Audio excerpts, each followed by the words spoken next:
tot el que es construeix a Mallorca és de luxe, o almenys a un preu inaccessible per a la classe mitjana.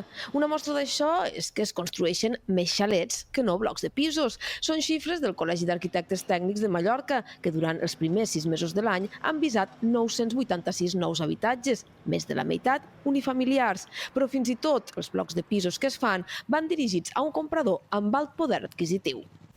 Todo el producto que está saliendo al mercado es producto de lujo, independientemente de que sean unifamiliares o plurifamiliares.